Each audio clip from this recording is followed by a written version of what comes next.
will always say, I can't believe it was that guy. I can't believe she did that. I can't believe he did that.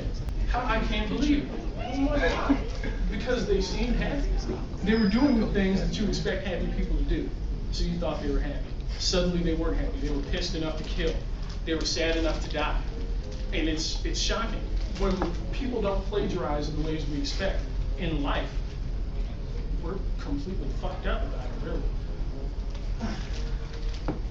So to lower the stakes a lot, if we're talking about poetry and art, or if we're talking about essays and logic, I think the best way to not plagiarize is to encourage yourself to throw yourself in something that you give a damn about. And part of me wants to say I would want to sidestep political issues. Like if you want to talk about abortion, I wonder how much there is to be said there that hasn't been said already by the media, by politicians, etc. Unless you want to say you think mandatory or abortion should be mandatory and we gotta like kill all the humans. You know, like you could say stuff like that, and that would be unusual and interesting. I'd like to read that paper, but you know, I mean, actually, there's a. Well, no, this is kind of quick. There's an organization that says we're going to overpopulate the earth, so we're just not going to have children. And like they're gathering members every day, and at some point they hope to have enough papers that eventually a bunch of humans will die and the threat of overpopulation will ease up. Which is noble in a sick kind of way. But that was nice of them. They care. Well, it's not like they're campaigning. But He's about to black ass. okay, here we go. Here we go. So I think maybe we need a more specific definition of plagiarism. Because to say to steal language, to steal the spirit of the language used, that's sort of vague, you know? Like you can repeat what I'm saying now, and it would kind of be plagiarism, but kind of not. You know, like, I feel like it's inexact. So what I have here is, if you're with me so far, then this is a kind of plagiarism. What is? Encouraged regurgitation, if you will. The way we're supposed to spit out the same answers, perform the expected behaviors. So we can define plagiarism as a situation in which the person is putting forth an idea that they have not found a way to individualize in some way. You can talk about abortion, but you can make the talk about abortion unique to yourself. So maybe I might say we should sterilize all the humans. Fuck.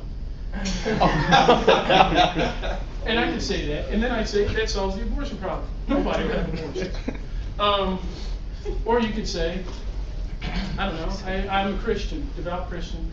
I love God, and I believe that life is precious, you know, etc. However, I think abortion should be legal because X, Y, and Z. You know, something that personalizes it to yourself, makes it more unique than the standard trite stuff that you would hear on the media and stuff like that. To make the materials work. Okay. So then I think the next question is, what is sufficient, making something sufficiently individual? To which I answer, because I gotta be honest, I think it would be really hard to gauge how individual something is to each of you. If we were a class and you all turned in the paper to me, I think I need to know you really, really, really, really well to be able to know when you're bullshitting me on paper.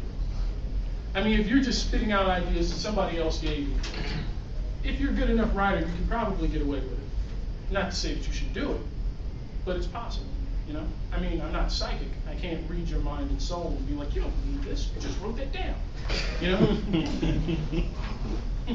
So, in answer to my question, what is sufficient individualization, I can only ask, what would art be without plagiarism? Or for that matter, what would math be? Van Gogh didn't just draw. You know, he wouldn't just like, oh my God, and then just started painting. Van Gogh copied previous painters. He drew still lifes, stuff like that. Mathematics constantly builds on the math done before it, plagiarizes, takes theories and ideas and expands them. So, well, I guess I'd say in a way, Van Gogh in mathematics begins as a plagiarization. I think that makes sense. A plagiarism, and eventually turns into something more unique, more individual. Or cubism. Cubism begins as a guy drawing pictures, and then suddenly somebody looks like a square, and he's like, haha, I think I got something, you know? So, I already talked about the hero uniform, so I'll skip it. But the idea of Van Gogh, or the idea of developing mathematics, implies a will to grow, a desire to be more than what's just present, right? And a desire to add to the conversation, whatever the conversation is. It's academic conversation about literature and Milton and Shakespeare, or if it's talking about, I had a mathematician tell me that 2 + 2 does not equal 4. 1 + 1 does not equal 1, according to some kind of crazy mathematical theory. Apparently, like 1 + 1 is 1.9 repeating endlessly. That's what the guy told me. But whoever came up with that is fucking brilliant. And also really, really devoted to numbers. You know, because I don't know that I could think about 1 + 1 so long that I come up with this idea that 1 + 1 isn't 2, but is almost 2. It seems like madness to me. So let's see. A will to grow, or a paraphrase, if you will. A paraphrase that allows us to reword and therefore analyze a statement already made. That's already a growth from mere plagiarism, because it requires thought, action, and mental agility.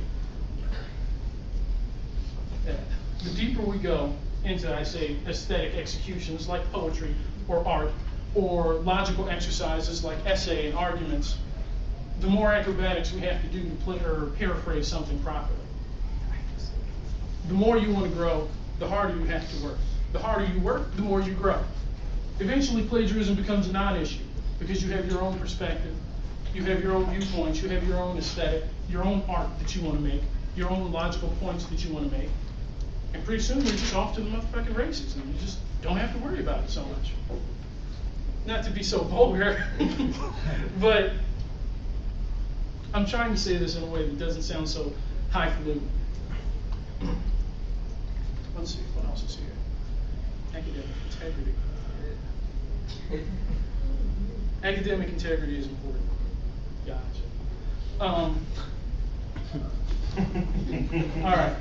So I'll boil it down to this, and then I'll shut up. I'm sorry. You look so tired. It's not for you. It's an interactive narrative. Oh, It's just a thanks. pleasant form. Okay. Okay. I thought you were like done.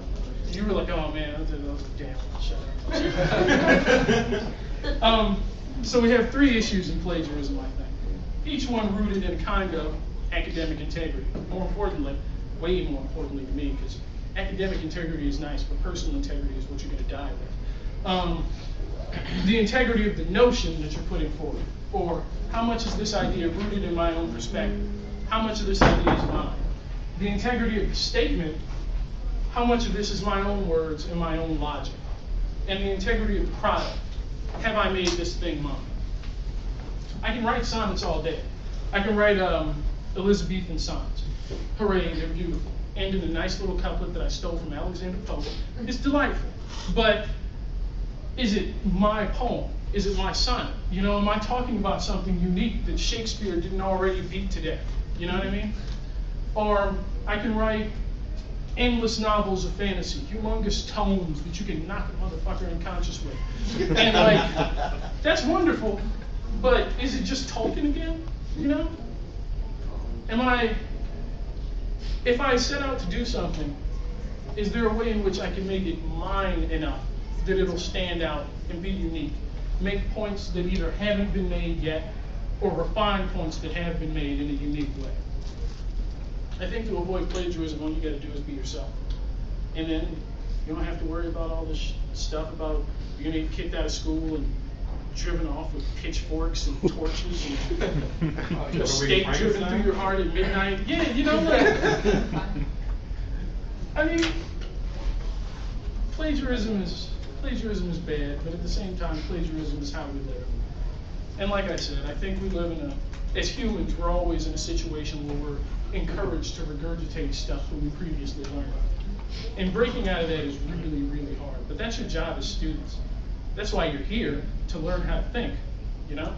I mean, you don't just show up to get a piece of paper. I hope not. You could get paper for free. I mean, or cheaper than that. You can put whatever you want on it. But get a sheepskin that says like Doctor of the Universe. Doctor Who, owner of the TARDIS. But I do not like Doctor Who. But anyways. The reason you want to come to school, I think, is to become, I hate to say enlightened. I'm not going to say enlightened. No. You just did. Yeah, smart ass. But I don't want to say that students need to become enlightened, because am I enlightened? I still can't believe that people respect me. So they're people claiming enlightenment. It's like, but instead, I'll say we become students to learn to think a little more clearly, a little more uniquely about the world around us. And we become professors to help people do that, to encourage you to have a will to become more than just a plagiarist, more than just a person who wants to regurgitate expert opinions. Personally, I want my students to hate books, not hate books. Let me rephrase that. Holy shit. Because I love books. I want to say, I'll say mistrust books. I never read a book and believe what's in it. I just don't. I check it. I read about the book that I read, you know? I don't, Harry Potter. He's real, I swear. I'm gonna go to Hogwarts one day. Then the Death Eaters. But, Snape did. But Snape killed Dumbledore. That's what it was. Okay. But I don't want my students to be the sort of folks who just hear stuff and accept it because, like, I'm a professor and you should do that. No, challenge me, because I'm not God. You know, you can tear me down easily. So just to hear me, you, like, hit me, I might cry. You know? Just because I might know more than you doesn't mean that you should automatically believe me. This is how politicians trick people into doing all kinds of stupid shit. So, I want my students to mistrust everything and to be willing to wrestle things down to a point where they can personalize it and accept it for their own. If you do that, you're already not plagiarizing. I mean, you're way beyond that at that point. There ain't no reason to even worry about that. Whether it's essays, whether it's art, whether it's like playing guitar, playing harmonica, dancing, I don't know, acrobatics, you know? Whatever you can make your own, make your own. Don't trust experts, don't trust books. Do your research, do your homework. And eventually, I mean, I feel so corny. I'm gonna shut up and leave it there. You gonna say something corny? Come on now. You look good. Okay, I'll do it for you. I got a bromance. Ideally, I think every student will learn how to appropriate all the knowledge that they encounter and make it into something that will work for their own, for themselves. I don't want to tell students about feminism and just have it be information about feminism.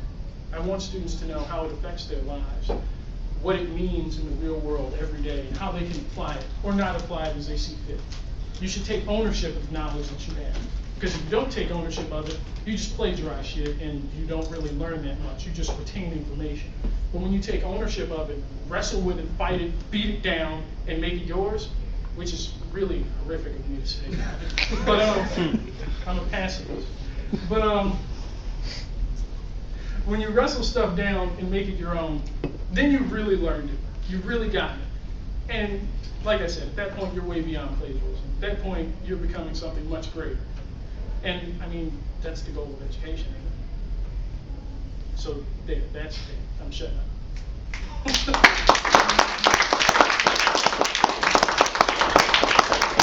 Well done. So you guys like to review?